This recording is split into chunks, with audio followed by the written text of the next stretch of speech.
en sacrificio a Dios, ¿cómo podría él hacer esto? Leamos el versículo 19. Pensando que Dios es poderoso para levantar aún de entre los muertos, de donde en sentido figurado también le volvió a recibir. Mi amigo, le puedo asegurar que Dios le mandará pruebas y dificultades para ver si su fe es verdadera, genuina. Las pruebas, las dificultades y tentaciones son de dos clases. El diablo nos empuja, nos tienta a que hagamos lo malo y causa nuestro tropiezo. Dios nos prueba para que hagamos lo bueno y causa que estemos firmes. Y lo que Dios quiere hacer es que nuestra fe sea fuerte y pura. Anote al margen el siguiente versículo, 1 de Pedro 1:7. Para que sometida a prueba vuestra fe, mucho más preciosa que el oro, el cual, aunque perecedero se prueba con fuego, sea hallada en alabanza, gloria y honra cuando sea manifestado Jesucristo. Cuando el Señor venga, no me gustaría tener una fe pura, como oro refinado. Entonces Dios va a tener que poner su fe en el fuego. Algunos de ustedes seguramente tienen su fe en el fuego ahora mismo. Están sufriendo pruebas, vicisitudes. Dios no intenta hacerle daño. Dios quiere que usted entienda si tiene o no una fe genuina. Ahora las tentaciones de Satanás están bien estandarizadas, pero las pruebas que vienen de Dios, esas son hechas a la medida. Dios sabe dónde está usted, conoce sus circunstancias y Dios puede ponerle a prueba. Lo que estamos viendo en el Nuevo Testamento es un comentario de una historia en el Antiguo Testamento. Para entender lo que dice Hebreos 11, hay que ir al Antiguo Testamento. Así que vamos al libro de Génesis, capítulo 22. Veamos lo que sucedió cuando la Biblia dice que Dios puso a prueba a Abraham. Génesis 22, empezando en el versículo 1. Aconteció después de estas cosas que probó Dios a Abraham y le dijo: Abraham. Y él respondió: heme aquí. Y dijo: toma ahora tu hijo, tu único Isaac, a quien amas. De paso le diré que esta es la primera vez que la palabra amor aparece en la Biblia.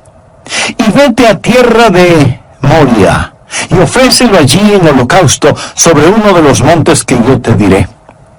¿Puede imaginarse esto?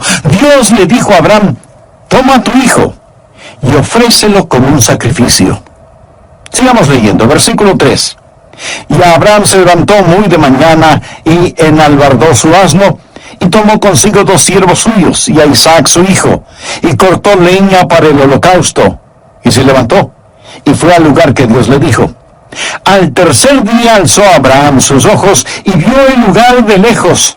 Entonces dijo Abraham a sus siervos: esperad aquí con el asno, y yo y el muchacho iremos hasta allí y adoraremos. Ahora note la siguiente frase: y volveremos a vosotros. Dios le dijo a Abraham que sacrifique a Isaac. Y Abraham le dice a sus siervos: esperen aquí. Mi hijo y yo vamos a ir a adorar a Dios y luego volveremos. Y esa palabra volveremos quiere decir que él tenía la seguridad de que él e Isaac regresarían juntos. Sigamos leyendo en Génesis 22 desde el versículo 6. Y tomó Abraham la leña del holocausto y la puso sobre su hijo Isaac. Y él tomó en su mano el fuego y el cuchillo, y fueron ambos juntos. Entonces habló Isaac a Abraham su padre y dijo: Padre mío. Y él respondió: heme aquí, mi hijo. Y él dijo: he aquí el fuego y la leña, mas ¿dónde está el cordero para el holocausto? Y respondió Abraham: Dios se proveerá de cordero para el holocausto, hijo mío. E iban juntos. Y cuando llegaron al lugar que Dios le había dicho, edificó allí Abraham un altar, y compuso la leña, y ató a Isaac su hijo, y lo puso en el altar sobre la leña. Y extendió Abraham su mano, y tomó el cuchillo para degollar a su hijo.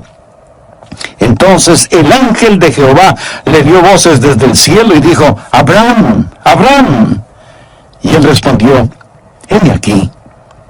Y dijo: no extiendas tu mano sobre el muchacho ni le hagas nada, porque ya conozco que temes a Dios, por cuanto no me rehusaste tu hijo, tu único.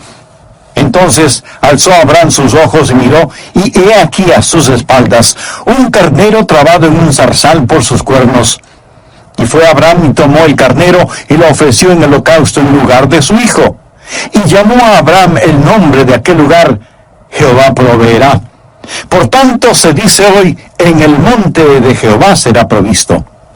Amigo, esta es una historia increíble.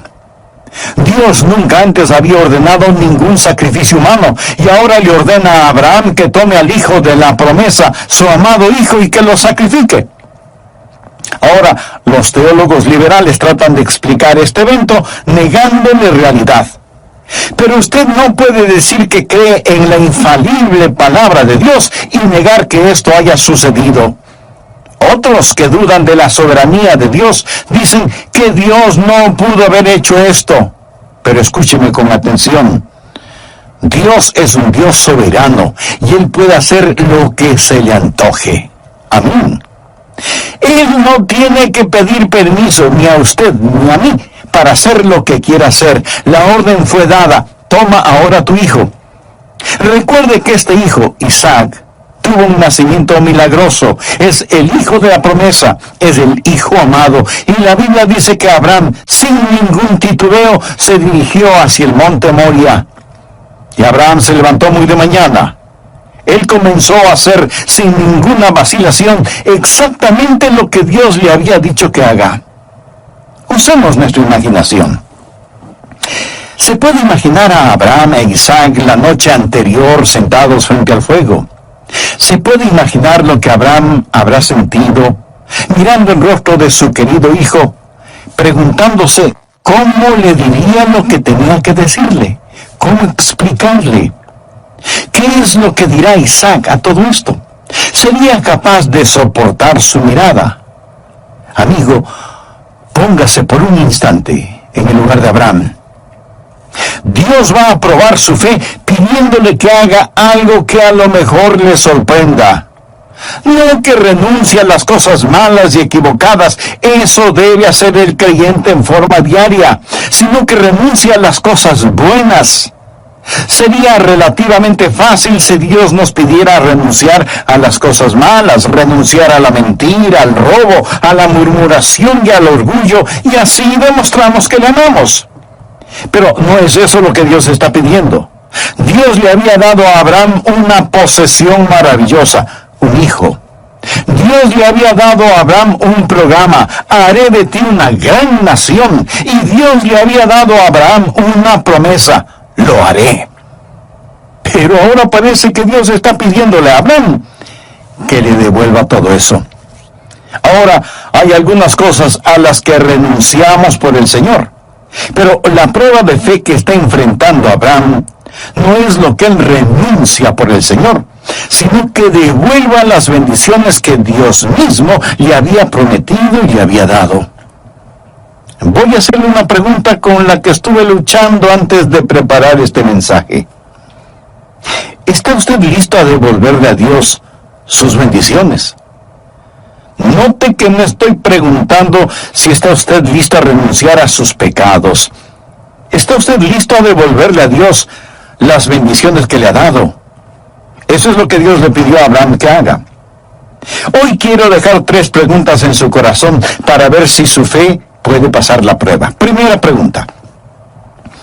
¿Puedo confiar a Dios las posesiones que Él mismo me ha dado? Retornemos al libro de Hebreos capítulo 11, versículo 17. Por fe Abraham, cuando fue probado, ofreció a Isaac. Y el que había recibido las promesas ofrecía a su unigénito.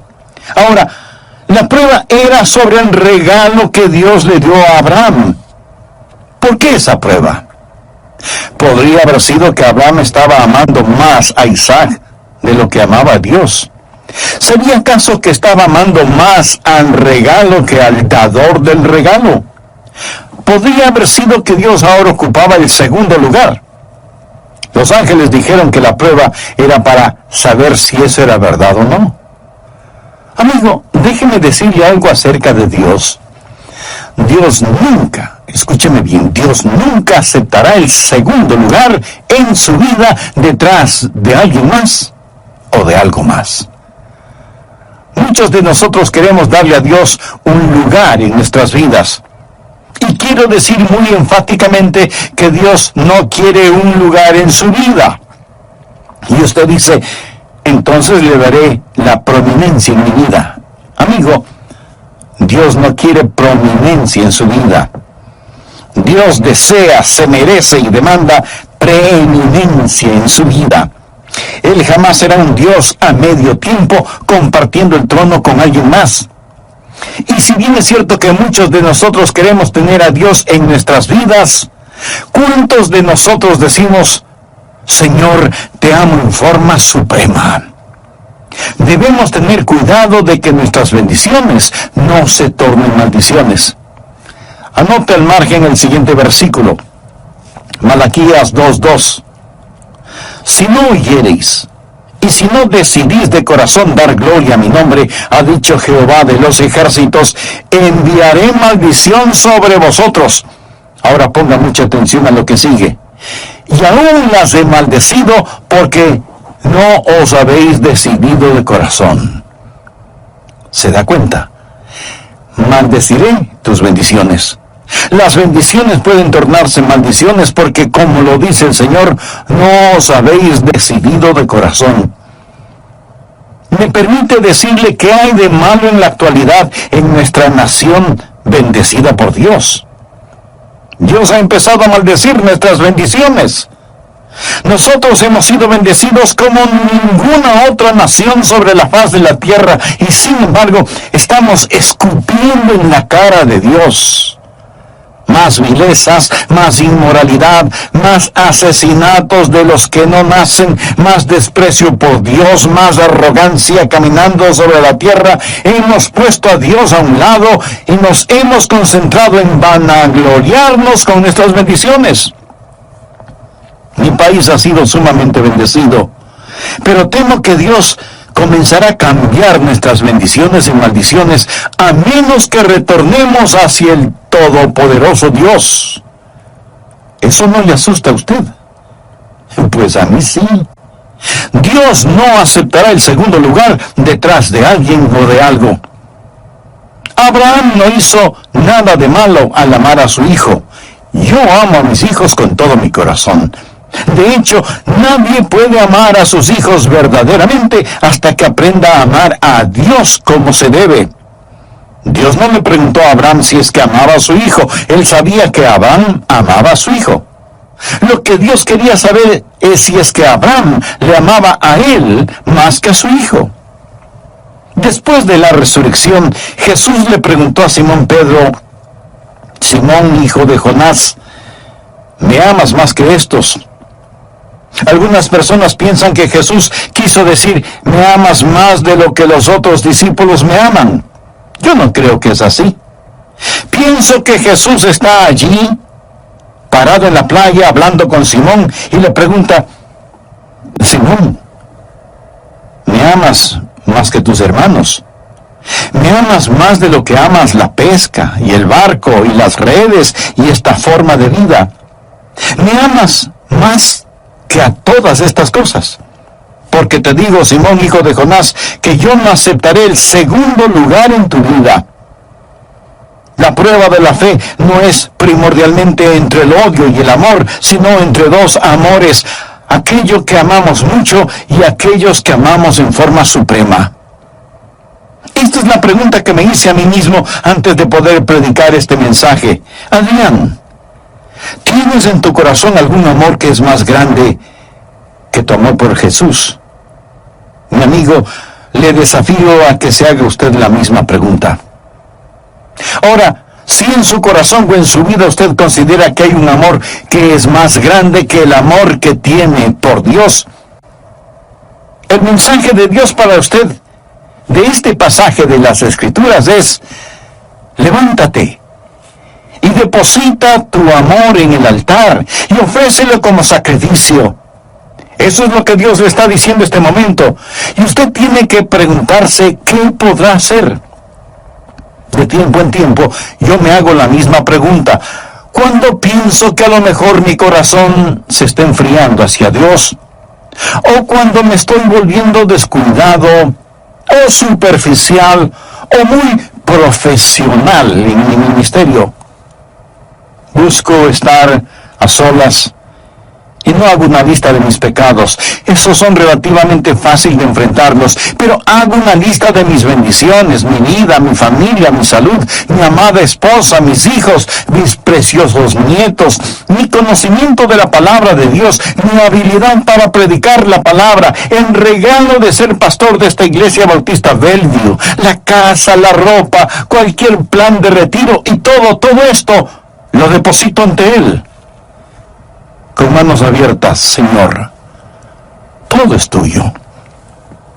Amigo, no es cosa fácil el hacerlo, pero usted sabe cuando lo hace solo de labios para afuera, y usted sabe cuando lo dice y lo hace con convicción. Antes de terminar la primera parte de este mensaje, permítanme hacerle una pregunta muy personal. Como creyentes, como hijos e hijas de Dios, sabemos que todo lo que tenemos es con lo que Dios nos ha bendecido. Pero ¿hay alguna cosa específica o especial que Él le ha dado y que usted no se la devolvería si Dios se la pidiera? ¿Hay algo que usted no entregaría voluntariamente a Dios si Él se lo solicitara? Usted podrá decir, Dios, tú mismo me diste esto, ¿por qué me pides que te lo devuelva? Amigo, ese no es asunto suyo. Dios tiene sus propias razones y de ninguna manera está obligado a darnos explicaciones. ¿Hay alguna cosa en su vida que usted no entregaría voluntariamente a Dios si es que Él se lo pidiera? Escúcheme, cualquier cosa que Dios le haya dado, usted puede confiársela. Y cualquier cosa que no le haya dado, aunque usted se lo haya pedido, es porque no la necesita. Sí, Dios le dio a Abraham un hijo y luego le pidió que lo llevara al monte Moria y que allí sobre el altar lo sacrifique. La prueba de la fe. Amigo, ¿cómo está poniendo Dios a prueba su fe? O tal vez, más bien debo preguntar, ¿tiene usted fe en Dios? ¿Cree usted en Dios? ¿Entiende el simbolismo del carnero enredado entre las zarzas como una prefigura del sacrificio de Cristo en el Calvario? Por fe, ha invitado a Jesús a su corazón, lo ha recibido como su Señor y Salvador. Bien puede hacerlo ahora mismo si repite conmigo la siguiente oración. Querido Dios, vengo a depositar mi fe en ti. Ahora entiendo que todo cuanto tengo tú me lo has dado y te pertenece. Y aún por medio de tu Hijo, el Señor Jesucristo, quieres darme perdón y vida eterna junto a ti.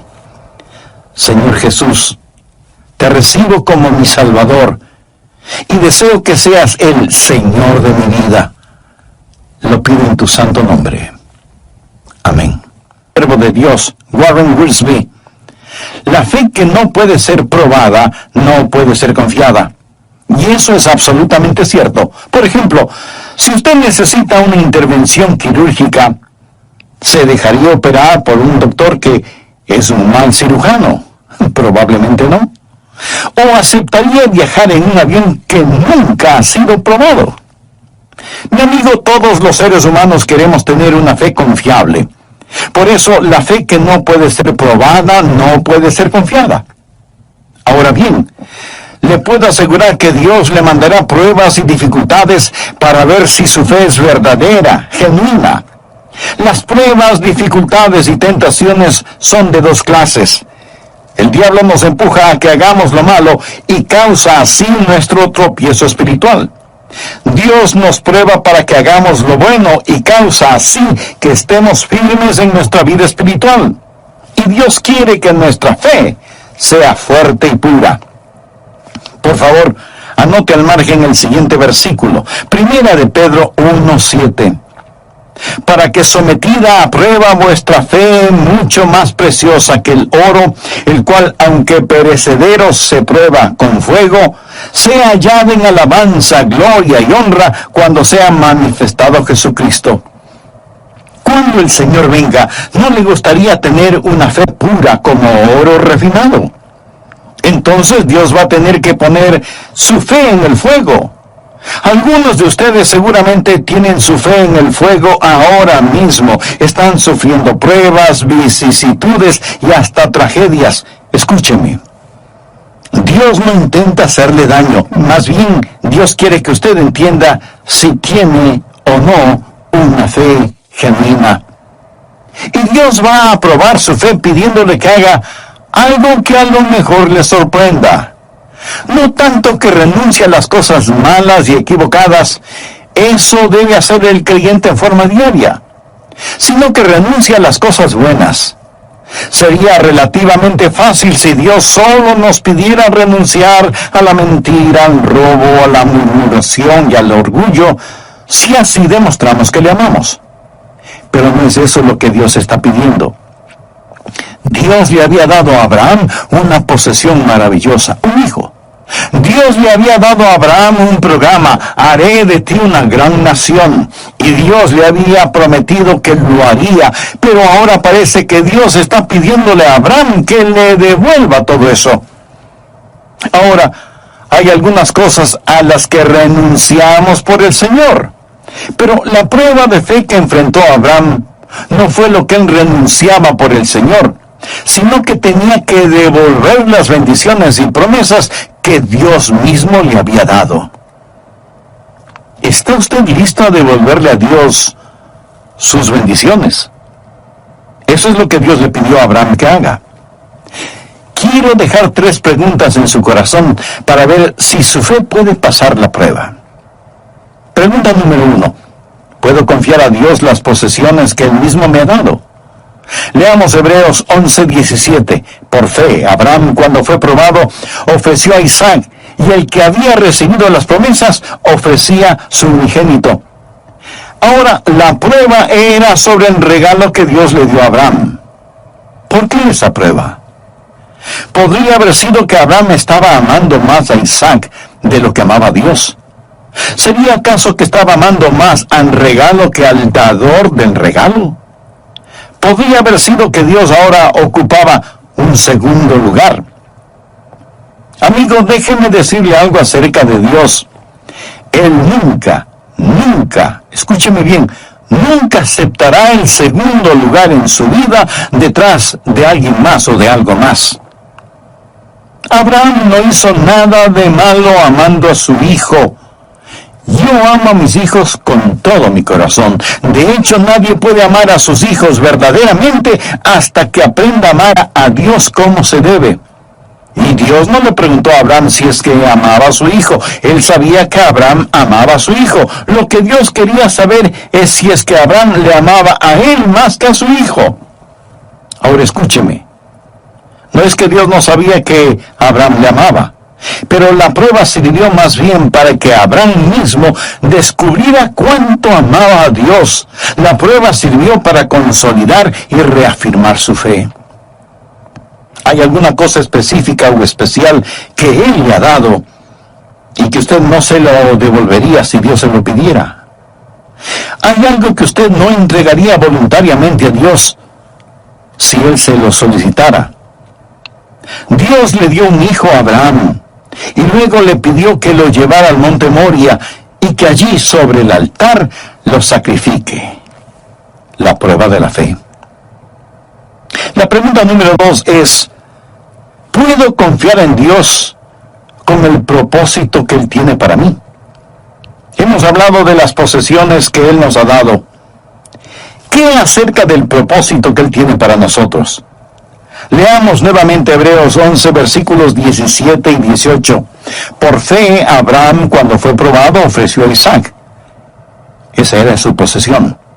Y el que había recibido las promesas, ofrecía su primogénito, habiéndosele dicho, en Isaac te será llamada descendencia. Veamos el plan y el propósito. Dios le dio a Abraham un propósito y Abraham dijo, está bien, ya sé lo que va a suceder. Voy a tener un hijo, y este hijo tendrá hijos, y estos hijos tendrán hijos, así que voy a tener una enorme descendencia, gente de fe. De pronto Dios le dice, quiero que sacrifiques a tu hijo. Eso no tiene ningún sentido. Ningún sentido. Amigo, fe no es primordialmente creer en Dios a pesar de la evidencia. Es el obedecer a Dios a pesar de las consecuencias. ¿Me permite repetir esto? Fe es el obedecer a Dios a pesar de las consecuencias. Sin saber por qué. Sin tener que saber por qué. La obediencia es la gran prueba de nuestra confianza y de nuestra fe. Cuando sabemos que tenemos una palabra de Dios, no la pasamos por el tamiz de nuestro entendimiento, simplemente obedecemos. Hay una sola alternativa frente a la obediencia: la desobediencia. Por lo tanto, debemos obedecer a Dios.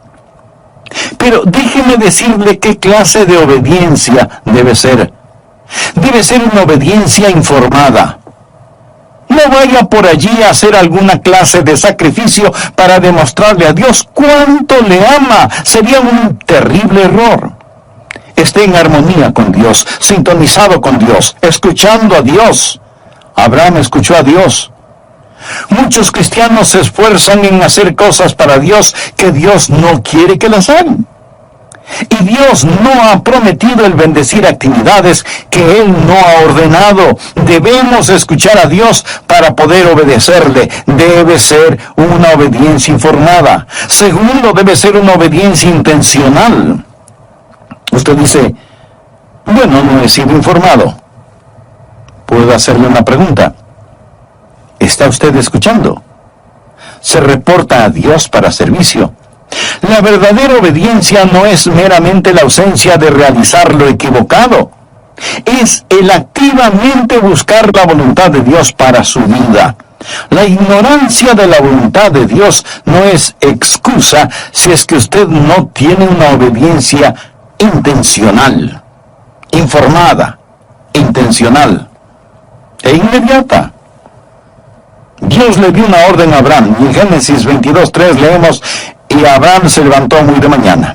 Nada de esperar, nada de demoras. Tan pronto como le fue posible, él empezó a hacer exactamente lo que Dios le había ordenado. Nuestra alma debe ser rápida en responder a Dios. Nuestros pies deben ir jubilosos a donde Él nos mande. El aplazar nuestra responsabilidad es una forma de desobediencia.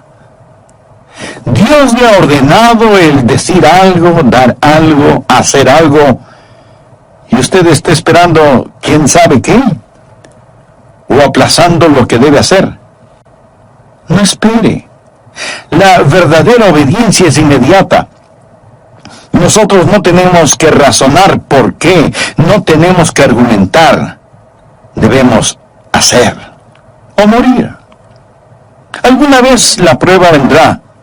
Y si usted no obedece de inmediato, puede verse en serios problemas. Permítame relatarle algo. Cuando estaba en el colegio, pastoreaba una pequeña iglesia. 40 o 50 personas, era una muy buena asistencia al servicio dominical. Yo amaba a esos hermanos y ellos me amaban también. Cuando me gradué en el seminario, un par de pequeñas iglesias en la Florida me ofrecieron el pastorado. Sus cartas me llegaron el mismo día, y ambas decían prácticamente lo mismo. Hermano Rogers, creemos que usted debe ser nuestro pastor porque hemos orado sobre este asunto. Bueno, una de las cartas debía estar equivocada. Personalmente creía que ambas estaban equivocadas. Así que les contesté, muchas gracias, pero no, gracias. La pequeña iglesia de Fort Pierce me volvió a escribir.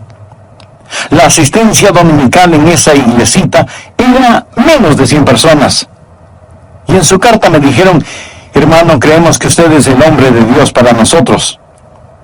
Y yo no pude sacar eso de mi corazón, aunque francamente, después de 8 años de estudio, yo esperaba tener una congregación de más de 100 personas. Pero finalmente les contesté, está bien, acepto su invitación. Y a los hermanos de la pequeña iglesia de Waveland, en Mississippi, les dije, hermanos, Dios me ha llamado a otra iglesia y debo ir. Yo sabía que algunos de ellos iban a oponerse, así que traté de ser algo poético cuando dije: una mano perforada me señala el camino hacia la Florida y debo ir. Y pensé, ¿quién puede oponerse a una mano perforada? Y esa fue la retórica que utilicé esa mañana. Pero yo no le había dicho a la iglesia de Fort Pierce cuándo iría. Sin embargo, ya tenía su oferta.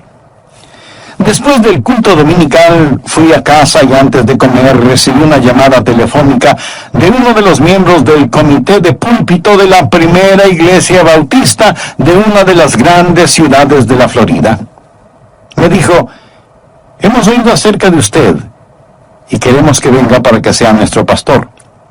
Me habló del personal de la iglesia, del presupuesto, de los beneficios que yo tendría. Pero yo le había ofrecido ir a la pequeña iglesia de Fort Pierce.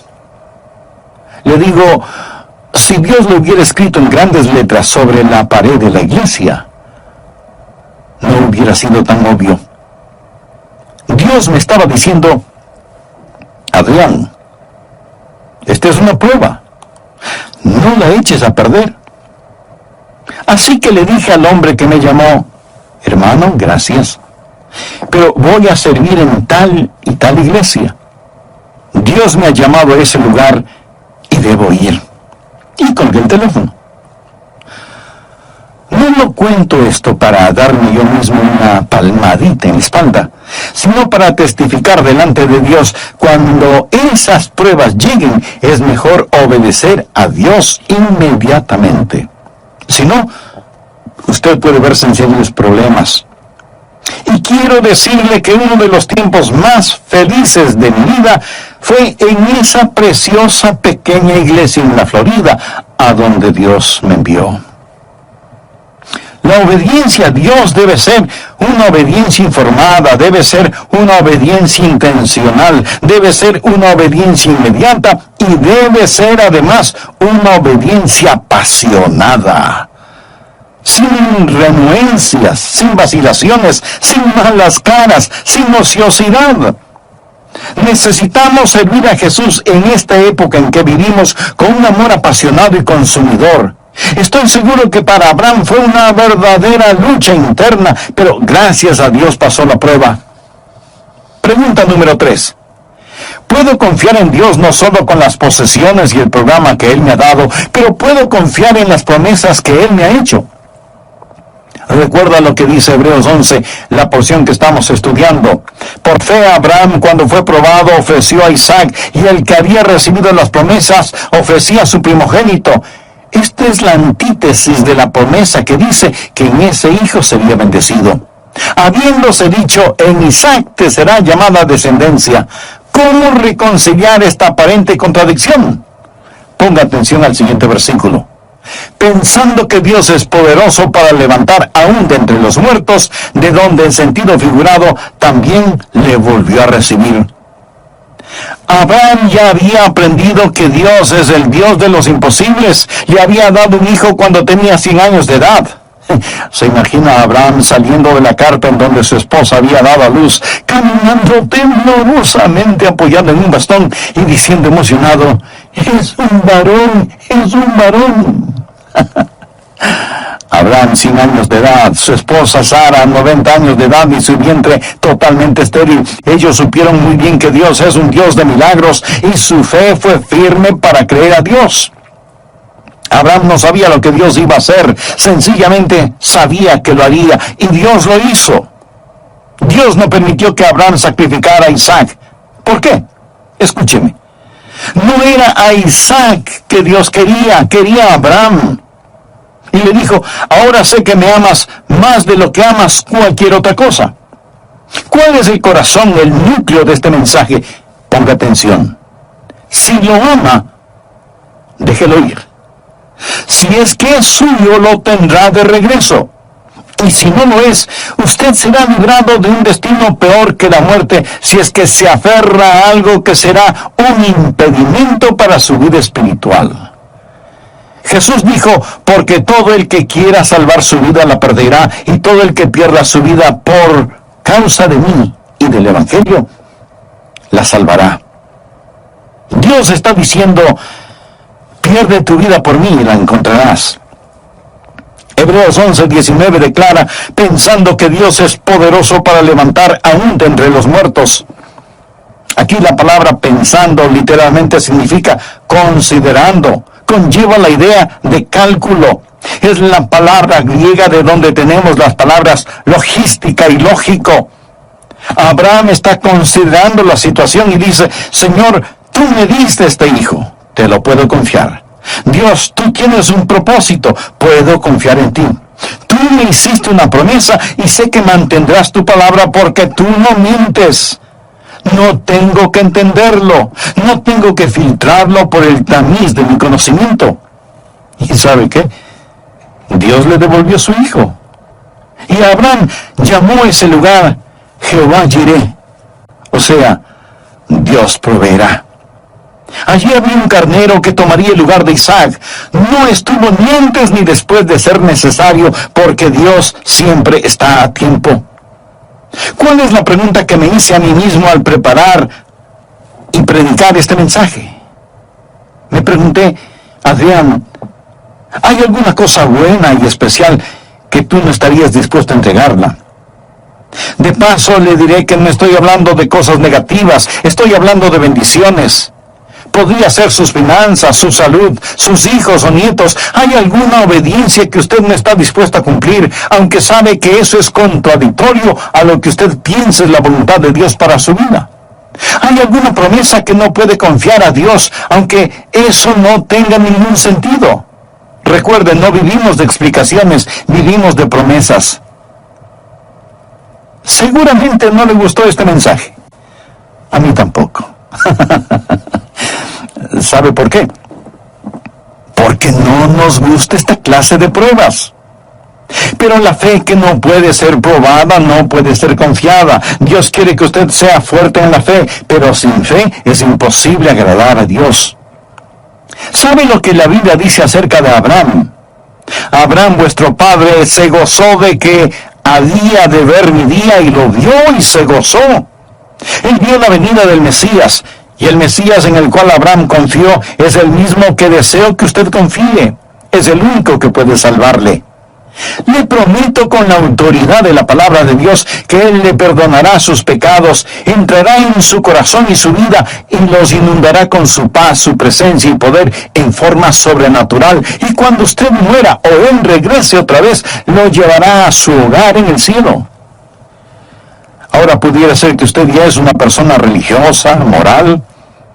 Tal vez es miembro de alguna iglesia y ha sido bautizado, pero usted en realidad no está seguro de su salvación. Nunca ha tenido la absoluta certeza de que si muere este momento, irá al cielo.